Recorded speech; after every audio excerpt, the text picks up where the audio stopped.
دانا بود ز دانش دل پیر برنا بود.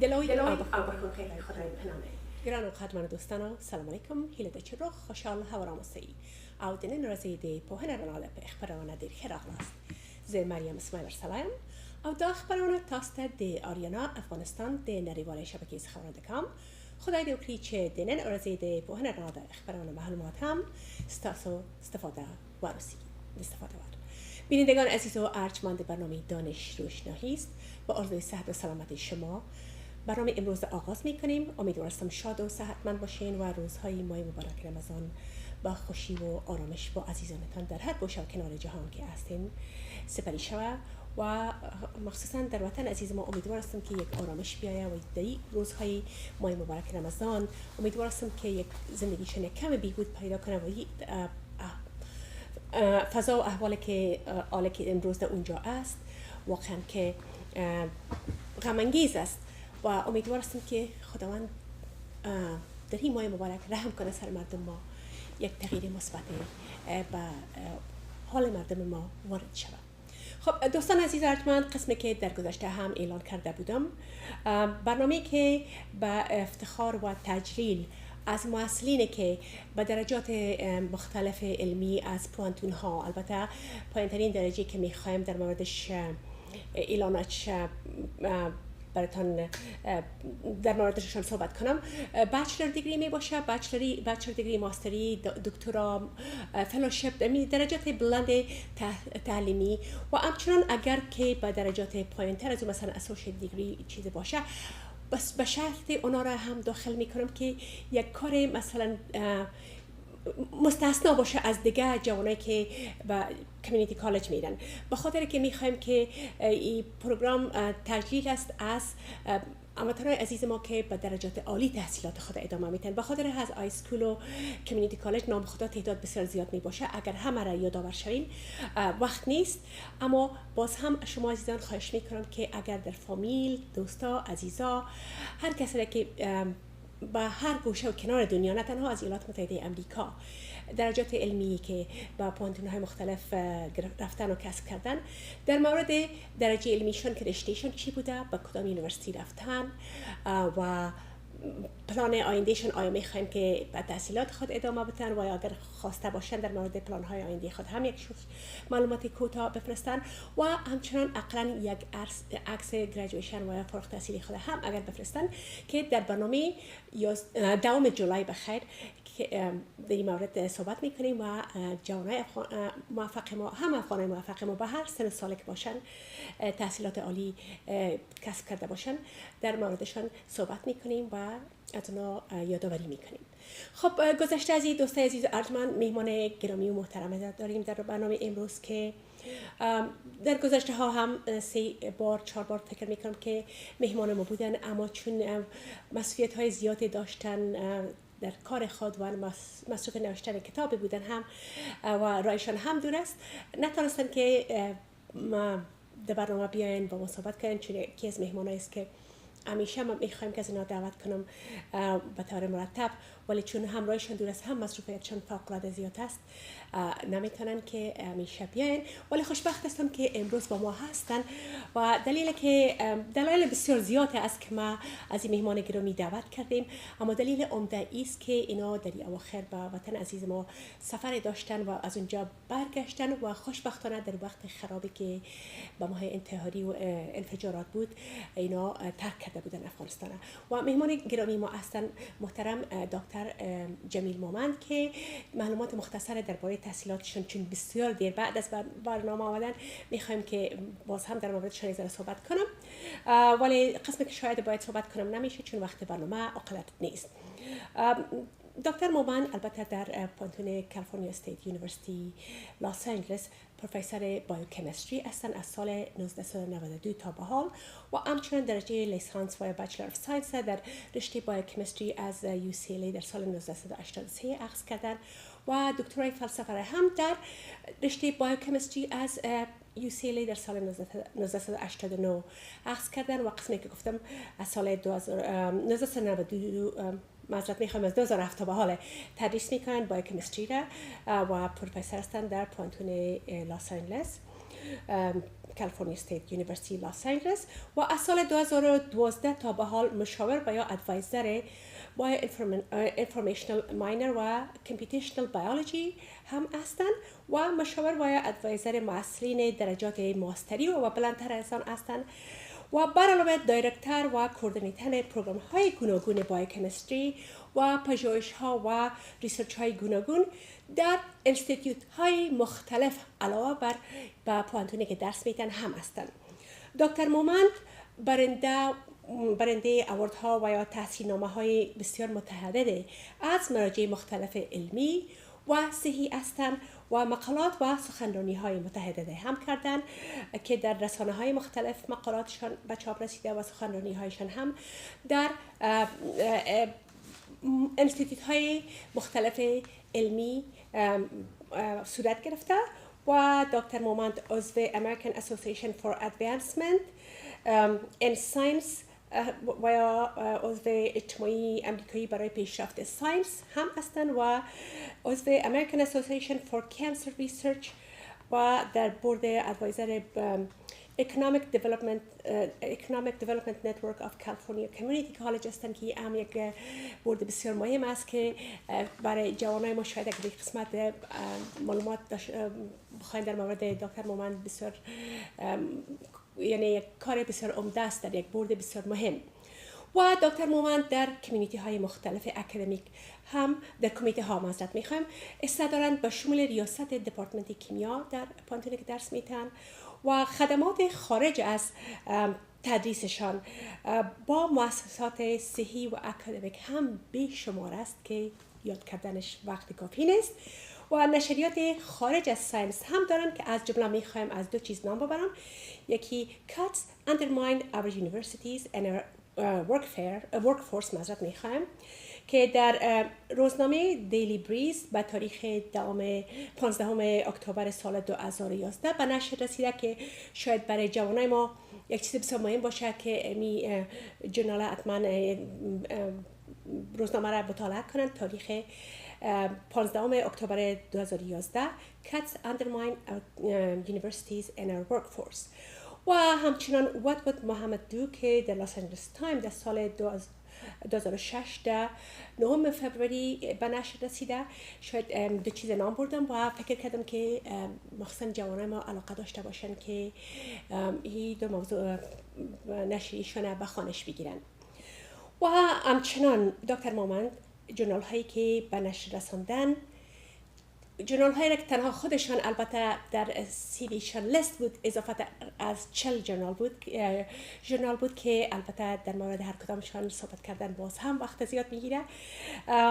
و در سال 2017 سال جاری هم کتاب نوشتن به نام Concepts in Bioinformatics and Genomics که آکسفورد یونیورسیتی پرس نیویورک 2017 اینا را کتاب به نشر رساندن و امیدوارم که کتابش هم مخصوصا جوانای ما که در رشته بایوکیمستری و ساینس علاقه دارن بسیار برشان خوب است، مفید است که کتاب هم به خوانش بگیرن.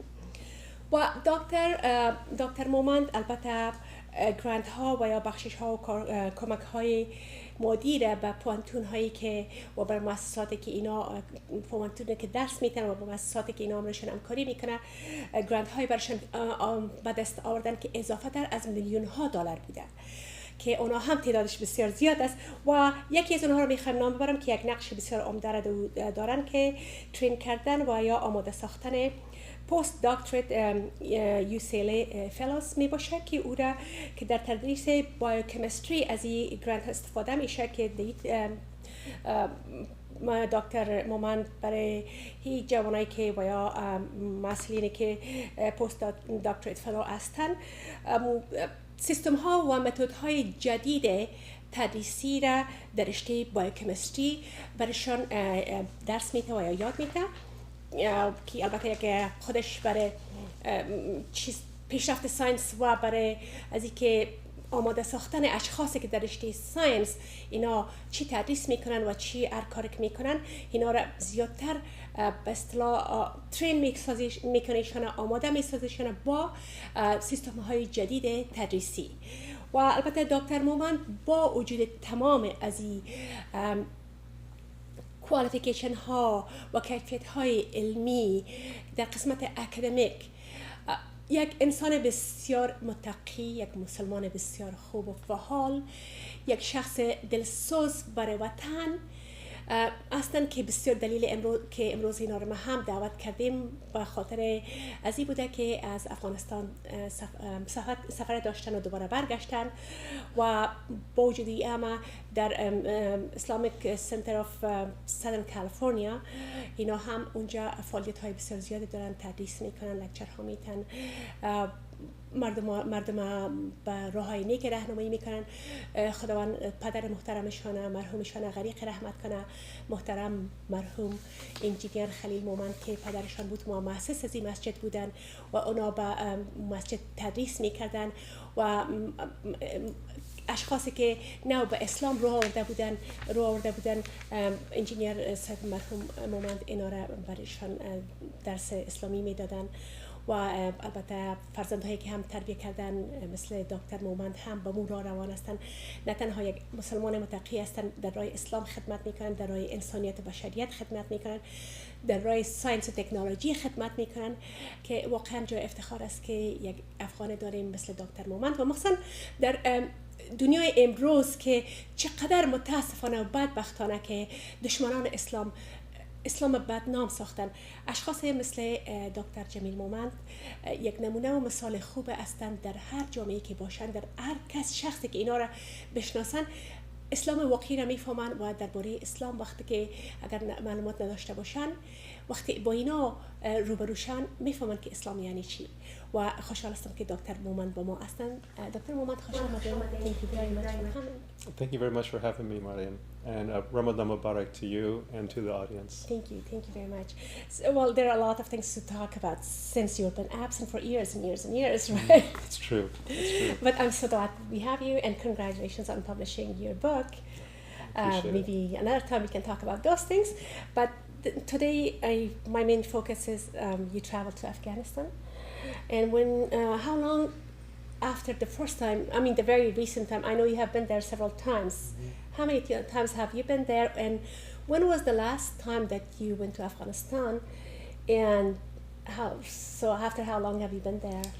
Right. So I went in 2006 for about a week, and I went in 2007 for about 2 weeks. And then it was 10 years since I went back, and I just went back recently last month, and I just came back late May, back to California. So it had been 10 years since the last time I was there. So how long were you there? We were there for 2 weeks. I was there with some friends and also some family members. And the purpose of your travel this time? Yeah, there were actually 3 purposes of the travel. Number 1 was to reconnect with the University of Kabul, the pharmacy department. Right. I've made a lot of good friends there, and I've been trying to help them in many different ways.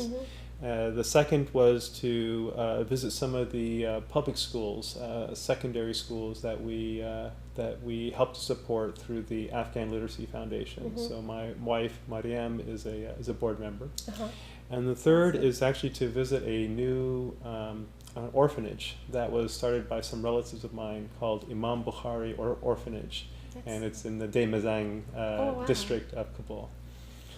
That's wonderful. So. Now, since your previous travels the purpose was going to the University of Kabul, what what did you see different? Like I know you worked with professors there. I know a few years ago you had you brought Dr. Azami and Dr. Rahimi here, and I believe they worked on their masters or something. They got some extra education at Right. Cal State LA. They also did some research, Right. and since then they've been very successful Okay. back in Afghanistan. Okay, so can you give us an update on all that stuff? Yeah, currently Professor Rahimi is an administrator for a number of the Afghan universities. That's awesome. So he's doing very well. And Professor Azimi is still in the department, but since my time, he's gotten a master's degree in Japan, and That's so he's one of the good leaders in the department, and he's doing research there as well. That's wonderful. Yeah. So I know that you did train them in some new technology that they didn't know how to use. Yeah. So in my laboratory, we do something called SDS gel electrophoresis, and we do something called Western blotting. And so they actually learned those techniques. And I think Professor Rahimi, when he went to Japan after having a stint in my laboratory, was able to use those skills quite a bit to get a good paper in press, actually, in a very prominent journal from his work in Japan. So alhamdulillah, I hope that I think the training was successful for them. That's wonderful. Yeah. And how did you find the University of Kabul compared to 10 years ago?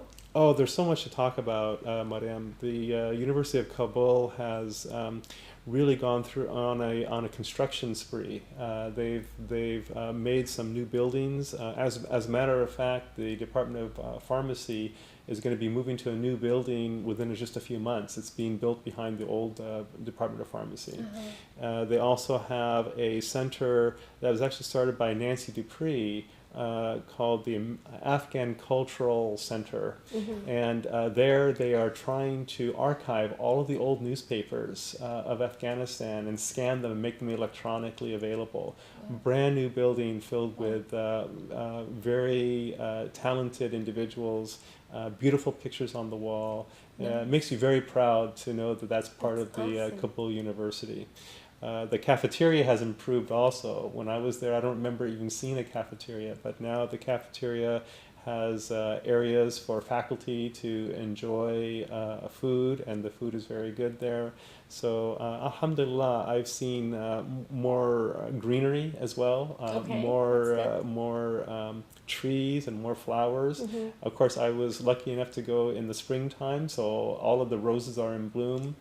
And there are many more students. The professor tells me that a lot more students are attending the university than there were 10 years ago.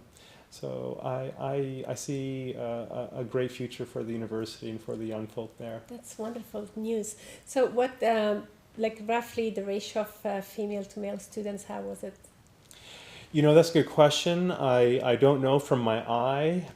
It looks like it's maybe about 50-50. That's good. Yeah. Awesome. Young women, as a matter of fact, there are many more women professors also in the university, in the Department of Pharmacy. Yes, and I met them, and they're getting their master's degrees, and the level of education and the more young professors they have there is astonishing. That was my next question about level of education. Yeah. So did you also teach? Did you have any lectures? Did you do anything also? So I was fortunate enough to get an invitation from Professor Azimi to give a lecture on some of my research at Cal State LA, and also I gave a short lecture about how to publish, because they're very interested in how to be part of the academic community, the worldwide academic community. So I gave them some pointers in terms of how to publish and what the stages to go through, how to get how to choose a good journal to publish in. My research is on cancer and the resistance to drugs in cancer, and how we can overcome that resistance. And I was amazed, Mariam, at how the students really followed me. And after the lecture, I had several questions, very technical questions on my work. So, and I was very happy to see the enthusiasm of the students and the excitement about research. I'm sure I understand that you delivered your lecture in English, but were they?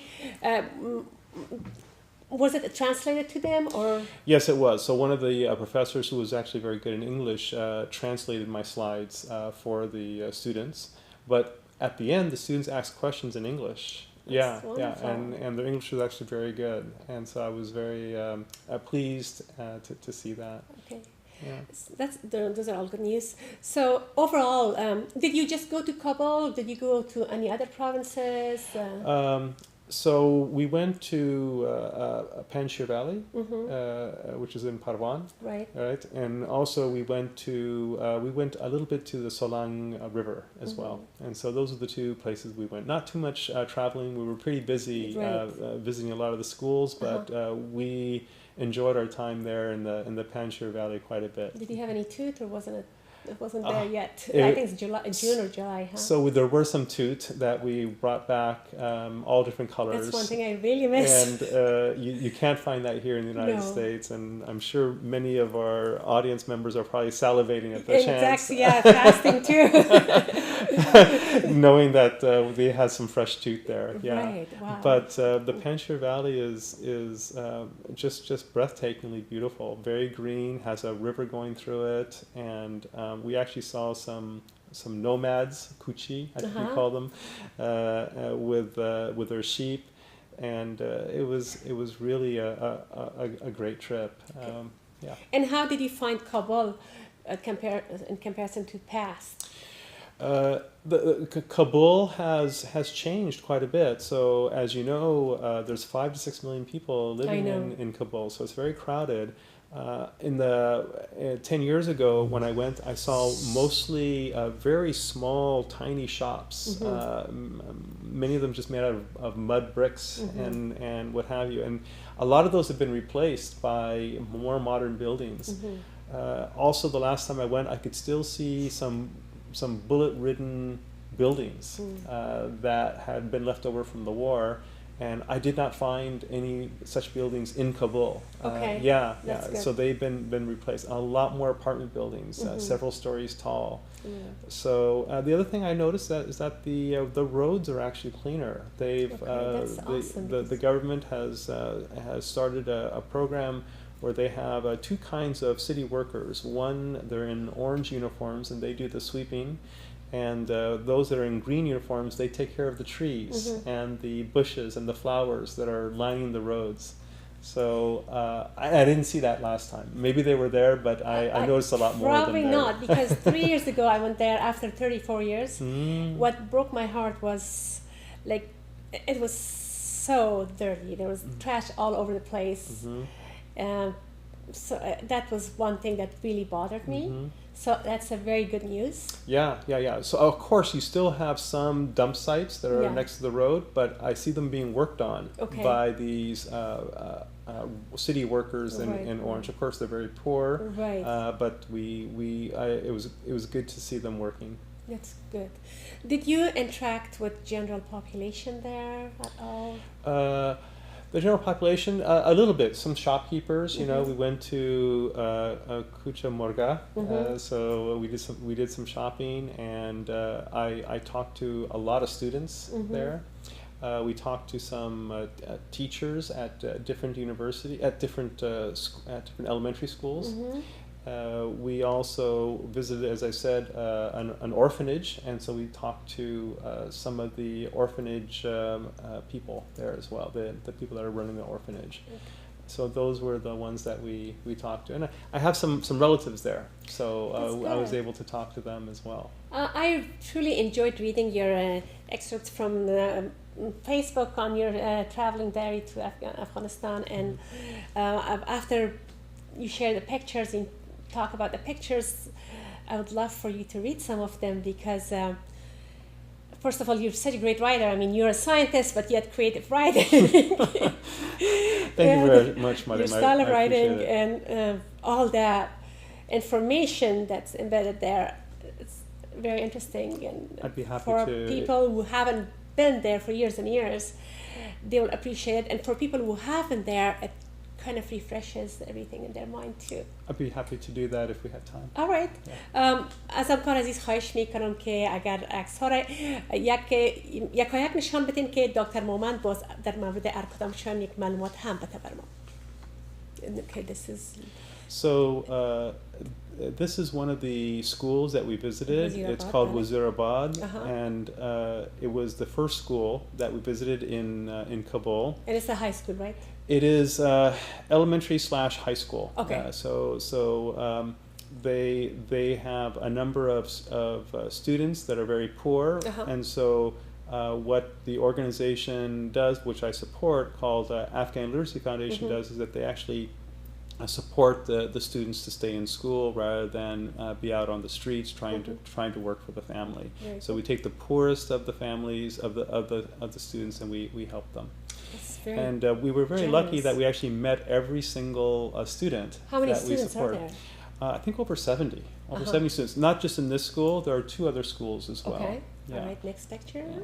So these are the envelopes that contain the monies that we gave to them. So this is just a screenshot of what we have. Is so this something you do on monthly basis or yearly basis? So or just on a bi-monthly basis, okay. we support them through small donations. And so there are 3 different types typically. There's $30 per month, $40 per month, or $50 per month, depending on the size of the family that they come from. The smaller the family, the less the amount. Right. And we hand out the money typically by Western Union coming from here.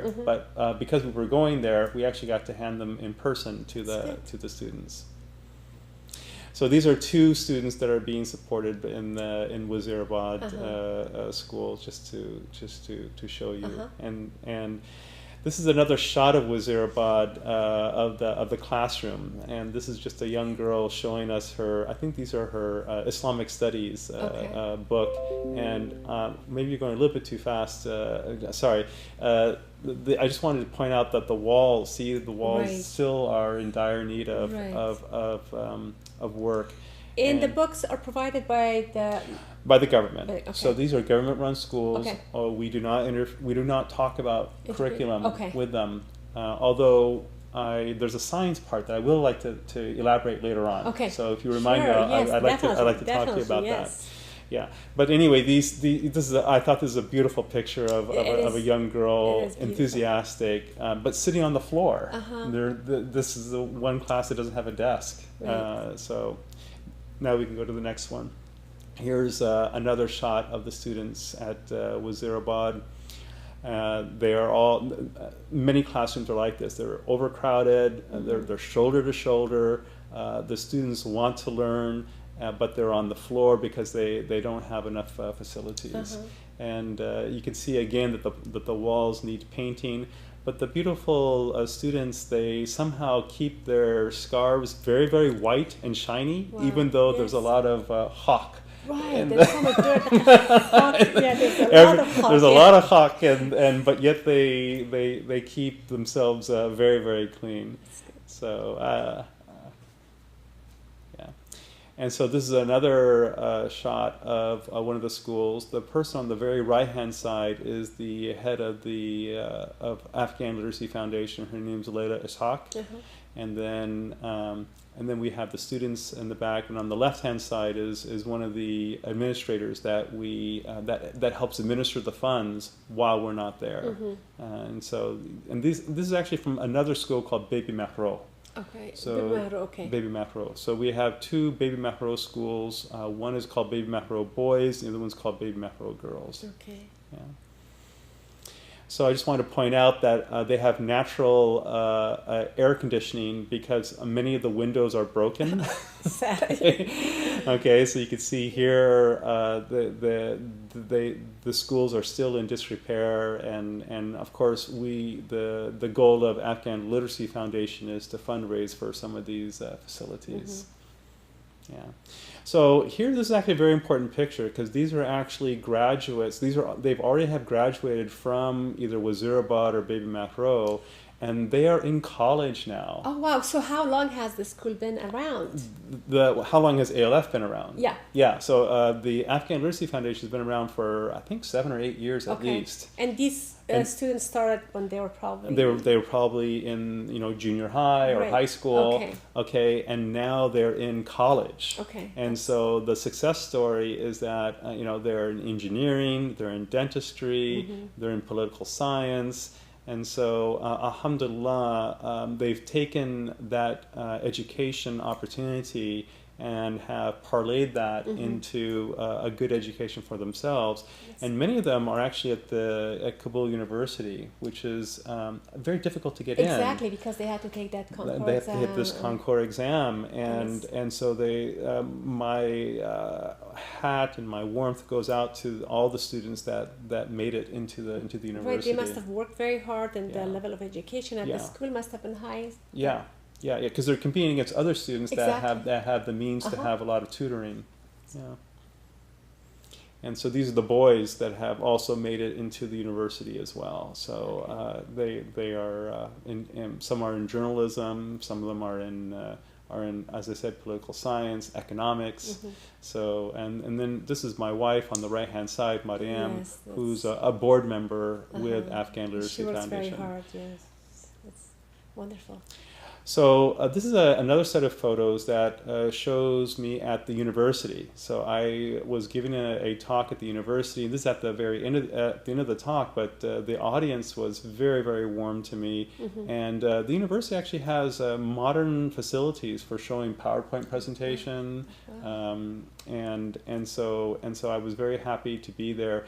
They gave me some certificates of appreciation for over the years helping them. And this person that's just closest to us, his name is Professor Azimi, as you mentioned. That's what I thought. He looked familiar. That is Professor Azimi, about ready to give me a small certificate. That's nice that they appreciate that. Of course they do. And this is just another shot of me with some of the administrators there, and actually a representative from the Ministry of Education too. That's great. Yeah. So this is another shot of the university, but this is a different building. This is actually the Fine Arts building that's brand new at Kabul University, and this is a particular area where they have conferences. So I wanted to show that this looks beautiful. This is a beautiful. This could be anywhere in California. Right. And the paintings are aligned on the outside, and there are student projects that you can see. You can't see them very well, but they're in the middle. These are models of different architects. And so it's all students' work displayed there? Yeah. Some of the students, probably the top students' work are displayed there on the walls. But all the work is students' work there. They're student works, definitely. Okay. These are all student works, yes. And the professors, I guess, will sit around and discuss them. And they use this for other meetings as well, besides art. But I just had to take a picture of this beautiful room. It's absolutely beautiful. Yeah. So this is one of the art pieces that really captivated me, and you could see what's happening here. There's a student that is using the palette that you use for painting as a shield, and he or she is using the paintbrush as a weapon. Yes. And on the other side, you can see that with that painter's palette, the blocking of the actual weapons that are coming at him. Yes.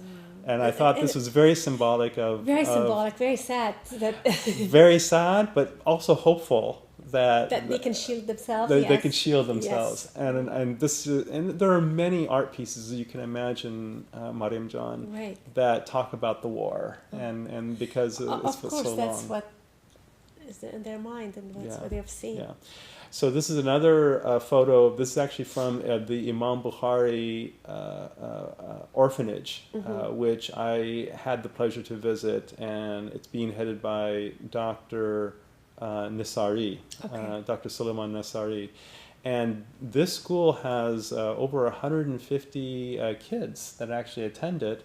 They're missing one parent at least, and then there are 25 that don't have any parents. And so they actually stay overnight.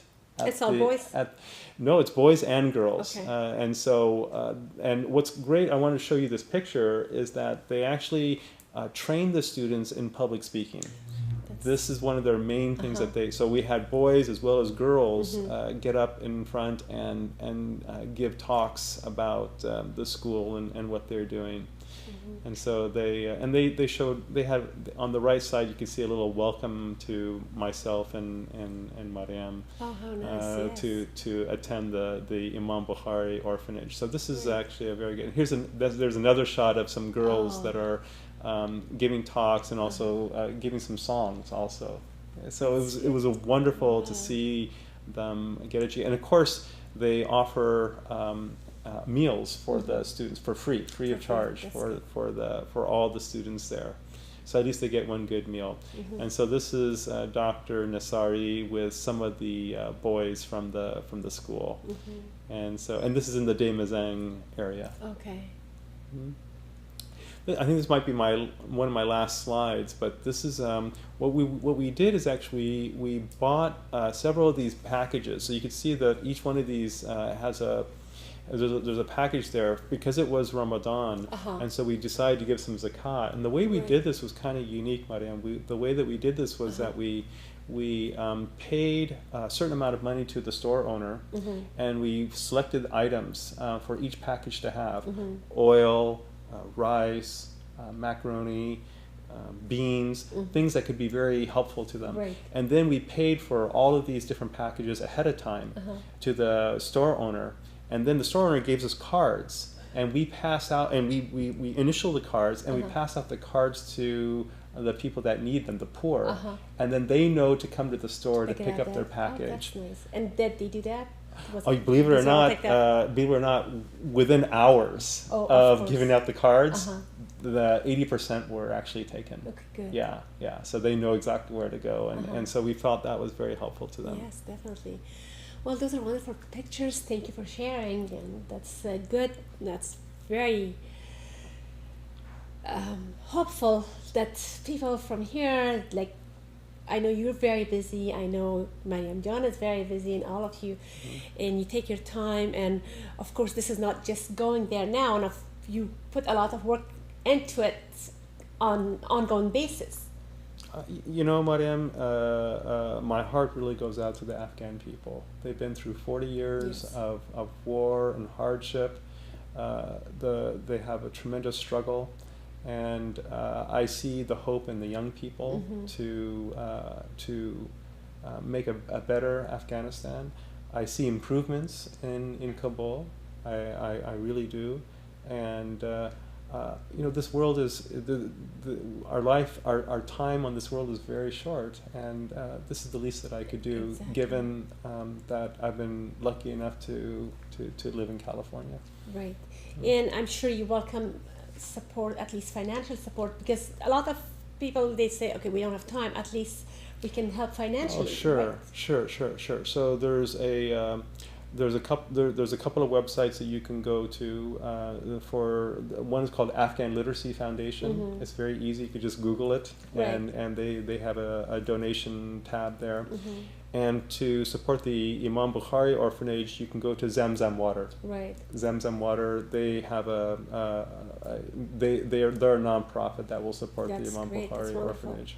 So when I was reading your post on Facebook, I mean, the last one, it was sad, but at the same time, what's your take on it? I mean, you still sound very optimistic and positive.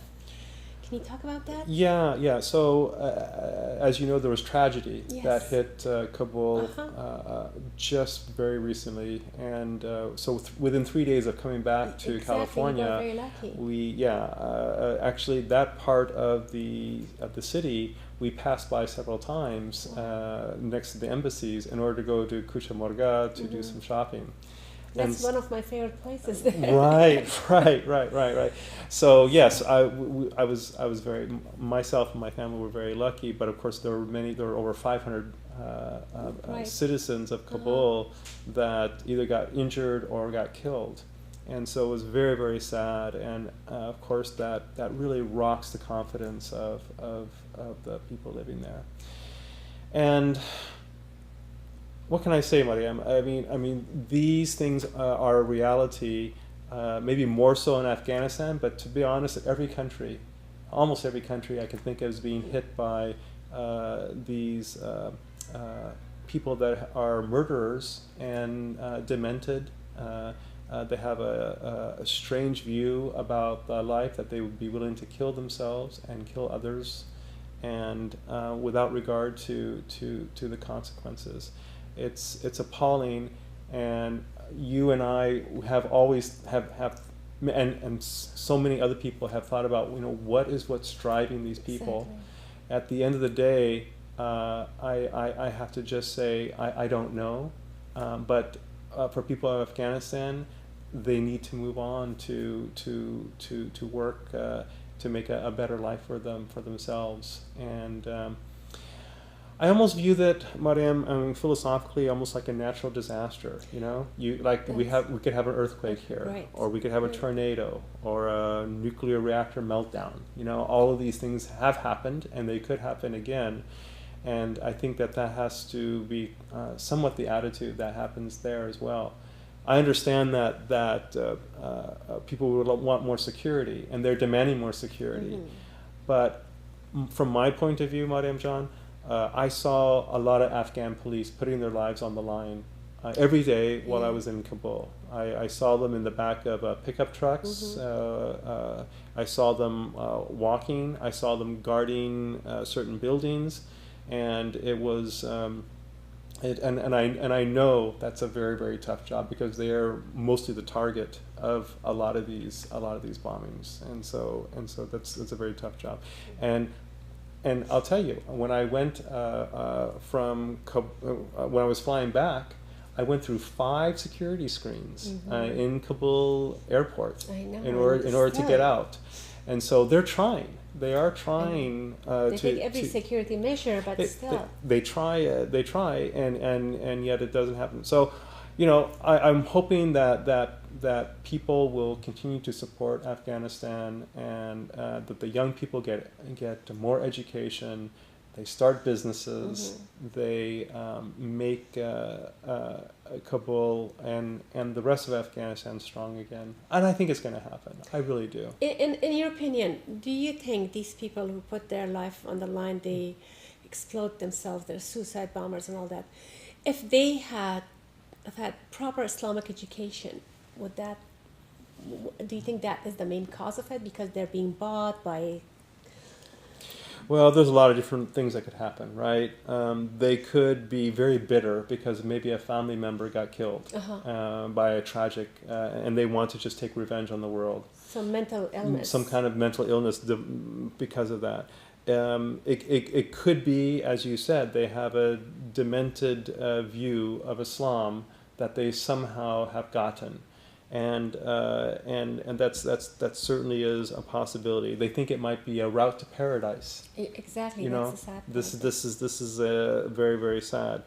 Could it be just a political thing? Are they just motivated by politics? They don't like the political system, and they think that by killing themselves, they want to change the political system to disrupt what's already there. So these, and there's probably others as well that could be driving these radicals, these murderers to do that, terrorists. So I think that in the future, and actually Afghanistan is doing this. They actually have commercials on TV that discourage young people from trying to join ISIS or Daesh, and it's very, very vivid the way they show it. They show Afghanistan as a white country that's pure, and then they've got this blackness that can start by some of these people from Daesh. and then that blackness could spread, and then the commercial goes on to show that by education, by having the proper view of Islam and the religion, that blackness can go away, and there can be a healthy Afghanistan. That's cool. So these commercials, They're trying everything. they're trying so many different ways to stop this this cancer Right. that we see. Not only in Afghanistan. I mean, it's hit the United States. Right. It's hit everywhere. Nowhere in the world. No, now, almost. these days. Yeah. It's very, very sad. It is sad. So, Yeah. okay. So now, would you mind reading some of your posts that you had about your? Sure. Thank you for asking. I did bring some. So this one is dated May 14th, and it is the day that we're actually flying into Kabul from Istanbul. Mm-hmm. And we flew in very early in the morning, and the mountains are there, and the sun is very, very bright, and we're starting to descend into the Kabul airport. Okay. At sunrise, the rugged terrain suddenly appears from the passenger windows of our jet plane. I can hear the Dari chatter above the whining jet engines. Plans are being made about who to visit and the choices of presents to give. As we descend to the Kabul airport, I recognize the valleys dotted with buildings as belonging to the city, part of a sprawling metropolis dominated by mom-and-pop stores and mud houses climbing the mountain slopes. As my gaze travels up those slopes, I take in the different tones of brown, tan, amber, yellow, opaque, off-white. The tops of the mountains are decorated with snow. After we land, our driver takes us to Sharak Auria, a newly built community whose architect I happen to be visiting. From the top floor of our apartment complex, I can see the southern part of Kabul filtered through a haze. After a small breakfast of naan, jams, cheeses, halwa, kishmish, Wow, yummy. we leave for a tour of the architect's buildings, a new hotel, several shops, a manufacturing plant, small playgrounds, and rose gardens in bloom. I can't begin to fathom the imagination, the persistence, the will to construct these in a city where the bureaucracy can stifle. We return to our lodgings to be greeted by a substantial lunch consisting of mantu, stewed lambs, gusban, kebabs, 2 kinds of basmati rice, fresh veggies, and naan. We travelers retire to our rooms and sleep for several hours. Beautiful. Makes me hungry. Sorry, I apologize. It is Ramadan. That's beautiful. And maybe you can read another, maybe the last one. How about the last one? You did talk about the last one, kind Sure. of, but the beginning of it was very touching. As a matter of fact, do you mind if I read one more before Please, that? we have time, yes. Okay, Sure. okay. So there's one more. This is after being there for about 4 or 5 days and visiting these different schools and giving a lecture at Kabul University. So much has happened during the past 5 days. It is a blur in my mind.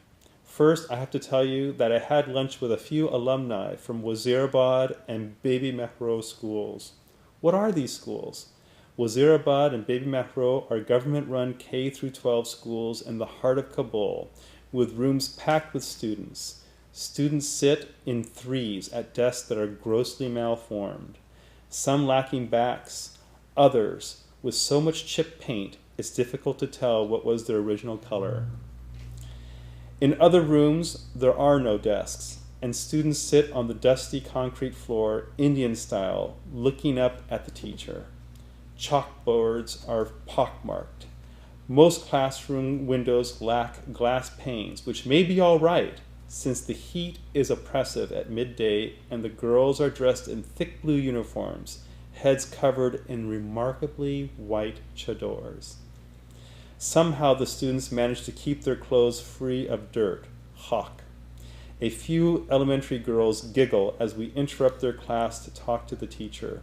Others turn their heads to avoid our eyes as they've been taught by their families. The vast majority of kids in Kabul are being taught under these conditions. Back to my luncheon with the alumni. I found myself in conversation with Lita, a thin woman, now in her 3rd year in Kabul University studying dentistry. She is midway through her undergraduate education. In her halting English, she explains her dream of opening her own practice after she graduates. I see the determination to succeed in her eyes as she searches for the correct words to express herself. To stay in school, she was supported by ALF for 5 years at Wazirabad. She took extra classes sponsored by the International Rescue Committee to learn English, and even more classes to pass the concours, the difficult entrance exam for Kabul University. She scored in the 2nd highest tier, so she was awarded acceptance to dental school. Wow, that's amazing. This is a remarkable achievement considering her difficult financial situation. She thanks ALF and her family for encouraging her to study hard in school. As she spoke, being a biochemist, I was also thanking her DNA for giving her the genes that contributed to her willpower. Second, I visited Kabul University and found the experience exhilarating. The students have a spring in their step, and the faculty have purpose. The new fine arts building hosts some works by students that are first rate. Our guide is the irrepressible Professor Inayatullah, a short man with a permanent smile, even as he recounts the time, many years ago, when he and other students helped save student and faculty art pieces by hurriedly moving them to private homes as the Taliban tightened its grip on the university. As we walk through the halls of the building, Professor Inayatullah speaks enthusiastically about each piece and the symbolisms they portray. Scars of the war are apparent in some of them. I'm taken by one oil painting in particular. A family has packed their belongings on a huge ox cart, pulled by the aging father, eyes down, grim. The mother, with worried expression, seeks solace from the baby she clutches. A ray of light shines on her older son, hugging his school books as he glances at the fallen sign of his school. In the darkened sky, bullets and rockets are whizzing by. Beautiful. Very touching, very beautiful. You want me to do the last one? Sure, sure. If you have time? Yes, I do. Okay. Yes. Okay. We do have 5 minutes, so unless you also want to talk about the science thing at that school. Oh, yes. Which one you prefer? So, let's talk a little bit about the science. So, one of the slides that I didn't get a chance to show you was that of the science lab in Wazirabad and Baby Metro. And as you can imagine, there's not much there. They're supposed to be teaching physics and chemistry, but the glassware is old, the chemicals are old, and so and also there's very few models there. And so the teachers were asking me as a scientist, can I somehow give them some kind of aid in terms of getting some more materials? And so, luckily, I was giving a talk at the next day at the university, and some of my professor friends, we talked a little bit about this situation, and 2 professors, Professor Azimi and Naib Khil, said, you know what, there is a high school called the Afghan Turk High School in Kabul University, which is very, very well funded, I've heard about and it, the students are actually learning first rate, comparable to what we are learning here in America. Really amazing. And so we actually got a chance to visit the Afghan Turk school. We invited the faculty from Wazirabad and Baby Macro, and they were amazed. Their jaws just dropped open at what was being done there. And we had a demonstration done by the chemistry professor, which was just first rate. Professor Afghan or? The professor was actually Turkish, but Turkish. he could speak Dari Okay. as well. But the curriculum is actually in English for the science. Okay. And he showed how sodium metal will basically get oxidized very violently in water, and how it actually floats. Wow. And he was explaining so many different things about how it gets oxidized, how it produces an alkaline condition, and how it also creates, and also how it floats because of its density. So all these principles were shown so like many at the same different time, and it was just wonderful to see that. So we've left that where my professor friends will be able to make connections between the science teachers at Wazirabad and Bay Mahro and this Afghan Turk school. That's wonderful. And even to the point where the Afghan Turk school will accept some of these students from the Wazirabad, of course, if they can pass the test, to come there, and they're gonna figure out some way of tutoring that will just for give science. them just for all classes, so that they can enter into the Afghan Turk school. Wow, that's nice. Yeah. And I'm sure it's a fee-based school, right? It's fee-based, except for those that can pass this test. Okay. Then they offer scholarships for those. That's wonderful. Yeah. That's such a Yeah. good story. So making connections is, I think, That's- one of the wonderful outcomes of this trip that I was lucky to be part of. That's very, very, I mean, that's a very important and meaningful connection. Yeah. So we're keeping tabs and of course ALF is going to fundraise if in case the teachers need any kind of equipment to make sure this connection keeps strong. Right. Thank you so You're much. more than welcome. So I really appreciate your time. I'm so grateful to you and to Mariam John and to the whole organization that did such a wonderful deed at this great time of the year during Ramadan. And I hope that everyone will support you guys, at least financially, because that is, I'm sure you guys are in need of financial support. Always, there's so much need in Afghanistan, as you know. Right, and just the time is the most valuable thing that you guys are giving your time. Yeah. That's a lot.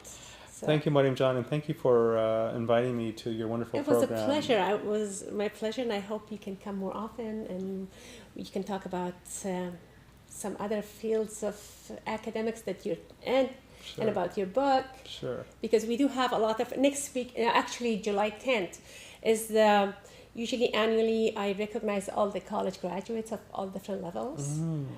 And there are a lot of successful, well-educated Afghans that will benefit from your information. Anything I can do to help.